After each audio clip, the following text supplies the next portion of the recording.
bagi orang yang nak berhijrah kepada Islam, macam mana kita tahu yang agama Islam tu adalah yang paling sahih dan betul kalau dibandingkan dengan yang lain-lain? Yang pertama, bahwa Allah mengatakan dalam Quran, Innad dina indallahil Islam. Agama diridai Allah, Islam. Oh, kalau saya tak percayalah pada ayat ini. Jadi kita nak menjelaskan mukjizat-mukjizat dalam Al-Quran itu, maka berapa banyak orang masuk Islam sebab mukjizat. Dia dapat hadiah, gift Quran. Terima kasih, dia bawa balik ke rumah. Sampai di rumah, dia tengok, dia buka ayat tentang Iqtarabatis sa'atu wan syaqqal qamar. Hari kiamat dah dekat, Al-Qamar, bulan terbelah. Bila dia buka Quran tentang ayat itu, dia tonton di television, di TV, berita tentang NASA Amerika menemukan bahwa bulan pernah terbelah. Ada jurang yang dalam, bulat, seakan-akan bulan pernah terbelah. Dia tonton TV, dia tengok itu. Sebab itu dia masuk Islam. Jadi mukjizat akhir, Allah berjanji, sanurihim ayatina, kami akan tunjukkan ayat-ayat tanda-tanda kebesaran kami. Jadi bila kita cakap Islam ni agama yang betul, mana betulnya Islam? Pokok betul lah. Kalau tak betul, tak ada. Jangan banyak tanya. Banyak tanya ini masuk neraka nanti. Islam di akhir zaman ini nanti orang akan masuk Islam sebab kebenaran-kebenaran. Sanurihim ayatina fil afaq, kami akan tunjukkan di semesta alam bahwa Islam ini benar. Dari mana? Dari bukti yang ada di dalam Al-Quran. Membasuh bekas jilatan anjing pakai air tanah. Apa guna air tanah ni? Sabun dah ada, sampo dah ada, alkohol dah ada. Kenapa guna air tanah? Tahun 1999 ada seorang pakar mukjizat Al-Quran dan Sunnah datang ke Kahira. Situ dia tunjukkan bahwa bakteri yang ada di dalam air liur anjing dan babi, mohon maaf, khinzir, tak mati disebabkan oleh sabun, sampo dan apapun. Dia hanya mati ada bakteri yang dari air tanah. Itulah maka disiram. Orang putih, orang barat, Europe, Amerika melihat itu, mereka setengahnya bersyahadat. Sebab dari mana ilmu ini datang kalau bukan dari Allah Subhanahu wa ta'ala. Itu maka anak-anak kita, silakan dia belajar kemanapun, nanti dia akan menemukan kebenaran, dia akan sampaikan, semua akan menerima Islam kerana ilmu, kerana akhlak. Inna fi khalqis samawati, penciptaan langit, wal ardi, penciptaan bumi, waqtilafil laili wan nahar, perputaran siang dan malam, la ayat, itu semua ayat-ayat. Jadi bila kita membaca ayat surah Yasin, surah Al-Fatihah, itu bagi orang yang dah Islam, bagi orang yang dah hijrah. Bagi yang belum, dia nak menengok mana ayat-ayat kauniyah alam semesta. Maka wabanaina fawqakum sab'an shidada, kami bina di atas kamu ada 7 lapis langit. Orang Amerika meneliti, rupanya di atas ni ada batu besar yang akan menyerang bumi. Tapi batu besar ni meteor, manakala dia mendekati bumi, dia sama macam ais yang diletakkan di atas kuali yang panas. Mengecik, mencair, hilang, tak sampai ke bumi. Meteor tak sampai ke bumi sebab apa? Sebab ozon, lapisan ozon 7 lapis.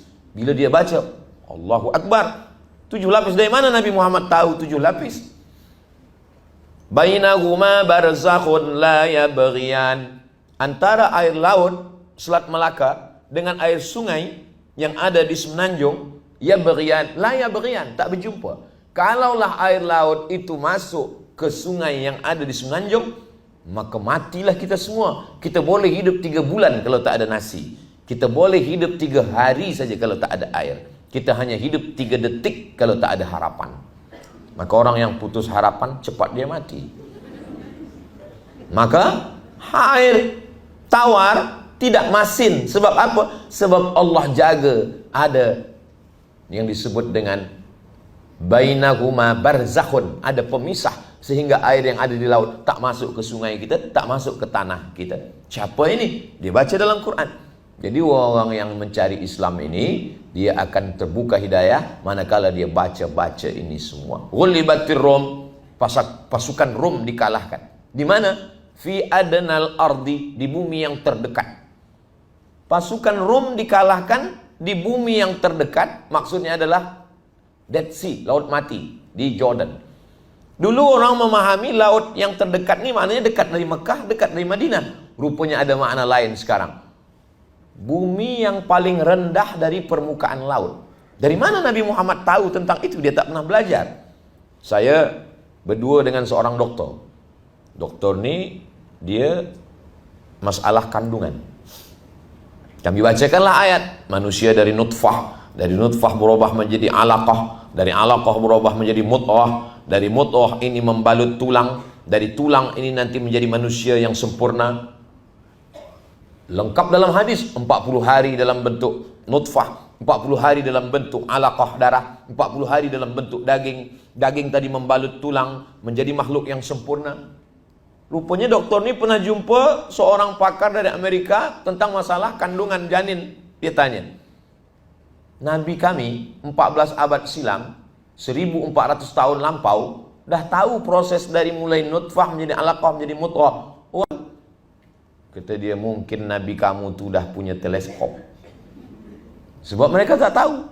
Tapi bagi kita mudah saja. Dari mana ini? Wa ma yantiqu 'anil hawa in huwa illa wahyun yuha. Nabi bicara bukan ikut hawa nafsu, tapi dari Allah Subhanahu wa taala.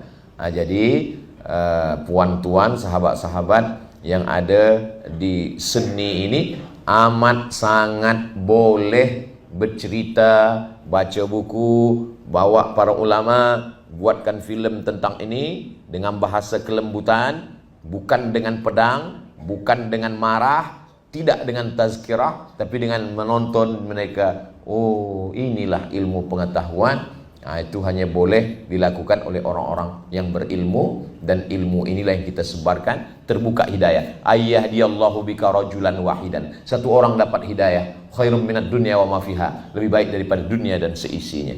Jadi tuan-tuan banyak punya follower, viewer, subscriber. Ini semua akan tengok. Bila dia tengok, oh ini orang yang kami sukai, kami ikuti, dia dekat dengan Allah, dia sembahyang. Masya Allah. Jadi kalau ada orang, saya tak sukalah tengok pelakon itu bila sembahyang dia posting. Baik, sebab apa? Sebab banyak orang sembahyang bukan sebab tazkirah sama, masuk neraka.